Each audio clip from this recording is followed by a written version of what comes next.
আসসালামু আলাইকুম প্রিয় ফুটবল ফ্যান্স। ফুটবল ফ্যাকের আজকের এই ভিডিওতে পর্তুগালের এখন পর্যন্ত ইউরো জার্নি সম্পর্কে একটু আলোচনা করব। প্রথম ম্যাচে চেকিয়ার বিপক্ষে ২-১ গোলের একটা কষ্টার্জিত জয় বলা চলে, তবে দ্বিতীয় ম্যাচে তুরস্ককে রীতিমতো ৩-০ গোলে ক্লিয়ার কাট ব্যবধানে পর্তুগাল পরাজিত করেছে এবং একটা বার্তা দিয়ে রেখেছে। বার্তাটা একেবারে পরিষ্কার।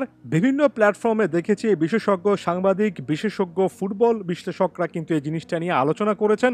ফুটবল ফ্যাগও কিঞ্চিত আলোচনা করার চেষ্টা করেছে। পর্তুগালের কাছে সত্যিকার অর্থে এমন একটা স্কোয়াড আছে যে স্কোয়াডটাকে আপনার ওয়েল ব্যালেন্সড মনে হবে, যথেষ্ট ভারসাম্যপূর্ণ একটা স্কোয়াডই মনে হয় এবং এই ভারসাম্যটা অনেক বেশি করে দরকার। বিভিন্ন স্কোয়াডে আমরা দেখি অনেক তারকা ফুটবলার আছেন, তবে কোনো একটা সেক্টর, সেটা হতে পারে ডিফেন্স, মিডফিল্ড কিংবা ফাইনাল থার্ড অ্যাটাক লাইন, একটাতে অতিরিক্ত শক্তিমত্তা, অতিরিক্ত পাওয়ার, বাকিগুলোতে সেই তুলনায় কম পাওয়ার, এমন দেখা যায়। পারফেক্ট একটা ব্যালেন্স পাওয়া যায় না। পর্তুগালের কাছে সেই জিনিসটা প্রায় প্রতিটা ডিপার্টমেন্টে আছে। তাই স্কোয়াডটাকে খালি চোখে দেখলে আপনার সবচেয়ে সেরা স্কোয়াড মনে হবে না, তবে তারা যদি সত্যিকার অর্থে একটা দল হিসেবে খেলতে পারে, ওই ভারসাম্যটার জন্যই এই দলটার ইউরো জয়েরও কিন্তু একটা সম্ভাবনা আছে, কিংবা ভালো করার একেবারে পরিষ্কার সম্ভাবনা আছে। খুবই ক্রুশাল একটা পয়েন্ট, এই জিনিসটা না বললে নয়। ক্রিস্টিয়ানো রোনালদো অন্য লেভেলের লেজেন্ডারি একজন ফুটবলার, তবে রোনালদোকে এক পাশে যদি আমি রাখি, পর্তুগালের এই দলটাতে মূলত আলোচনা করা হচ্ছে ব্রুনো ফার্নান্দেসকে কেন্দ্র করে। ব্রুনোকে বলা হচ্ছে এই দলটার ক্রিয়েটিভ হাব এবং তিনি আসলে কেমন পারফর্ম করবেন সেটার উপর নির্ভর করবে ফাইনাল থার্ডে পর্তুগাল আসলে কতটা ভালো একটা ইম্প্যাক্ট রাখতে পারবে। বার্নার্ডো সিলভার কথা কিন্তু নানা জায়গায় একটু কম আলোচনা করা হয়েছে। কম কেন আলোচনা করা হয়েছে সেটার পেছনে স্পষ্ট কারণ আছে।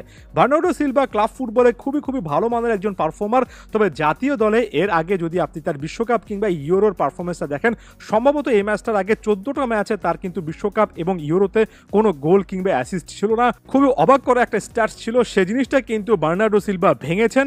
গতকালকের performance official man of the match হওয়া এই জিনিসটা প্রমাণ করে যে বার্নার্ডো সিলভা যে দিনটাতে এই দলটাতে তার বেস্ট সার্ভিসটুকু দেবেন, সে দিনটাতে অনেক কিছু বলা থাকবে। বার্নার্ডো সিলভা একটা গোল করেছেন, সব মিলে খুবই ভালো পারফর্ম করেছেন, তবে এটা বাদ দিলেও কিন্তু প্রায় 4টার মতো কি পাস জেনারেট করেছেন, অর্থাৎ ক্রিয়েটিভলি অনেক বেশি অ্যাক্টিভ ছিলেন ব্রুনো ফার্নান্দেস। এই ম্যাচটাতে হয়তোবা সিলভার মতো সেই ক্রিয়েটিভ জোনটাতে ছিলেন না, তবে ভালো আরো একটা পারফরমেন্স দিয়েছেন। ফাইনাল থার্ডে ক্রিস্টিয়ানো রোনালদোর নামের পাশে আপনি শুধুমাত্র একটা অ্যাসিস্ট দেখবেন, যে অ্যাসিস্টের মাধ্যমে ইউরোর ইতিহাসে সর্বোচ্চ পরিমাণে অ্যাসিস্ট হোল্ডারও কিন্তু রোনালদো হয়ে গেলেন, সর্বোচ্চ গোল স্কোরারের মতো। রোনালদোর পাশে গোল নেই, তবে রোনালদোর এই পারফরমেন্সটাকে আমি আলাদা করে মেনশন করতে চাই। একটা জায়গায় এসে রোনালদো যেভাবে ব্রুনো ফার্নান্দেসকে দিয়ে গোলটা করিয়েছেন, সেখানে তিনি নিজে কিন্তু একটা উদাহরণও সেট করে দিয়ে গেলেন। পর্তুগালের ক্ষেত্রে একটা কথা বলা হচ্ছে, যেমন অনেক ফুটবলারের নাম ধরে বলা হচ্ছে Bruno Fernandes, Bernardo Silva, Joao Cancelo, এদের সঙ্গে নাকি রোনালদোর কিছু না কিছু একটা ইস্যু চলছে, একটা ইগো ক্ল্যাশ চলছে। তারা নাকি রোনালদোকে পাস দিচ্ছে না। প্রথম ম্যাচও নাকি এমন টাইপের অনেক সিনারিও হয়েছে। আমি নিজেও কয়েকটা জায়গায় কয়েকটা পাসের ক্ষেত্রে রীতিমতো সন্দেহ নিয়ে দেখেছি। সবাই যখন একই বিষয় নিয়ে আলোচনা করেন, সন্দেহটুকু অনেকটুকু বেড়ে যায়।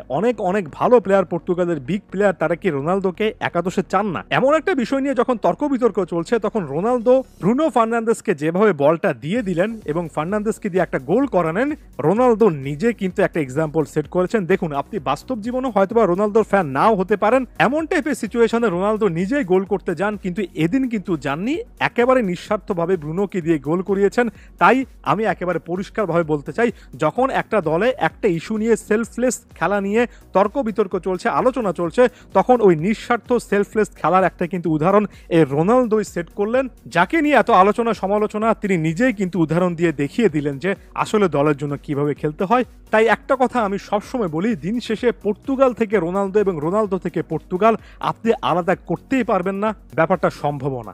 একের পর এক আত্মঘাতী গোল হয়েছে, যেভাবে একটা আত্মঘাতী গোল সামেত প্রতিপক্ষ এই প্লেয়ারটা করেছেন, পর্তুগালের জন্য সকল কিছু আরো বেশি করে সহজ হয়ে গিয়েছে। এবার ইউরোতে আমরা অনেকগুলো আত্মঘাতী গোল দেখছি, তবে সেটা যাই হোক, পর্তুগালের ওভারঅল টিম পারফরমেন্সটা ভালো ছিল এবং এখন পর্যন্ত শুরুর স্টেজে ইউরোর যে ফেভারিট দলগুলো ভালো করছে, তাদের মধ্যে পর্তুগালকে আপনি একটা বিশেষ জায়গায় দেখতেই পাচ্ছেন। সামনে আরো ভালো টিম এফোর্ট দরকার এবং এটা কন্টিনিউ করা দরকার, তাহলে হয়তো বা এই দলটাকে ঘিরে আরো বেশি আলোচনা করার সুযোগ থাকবে। ধন্যবাদ সবাইকে।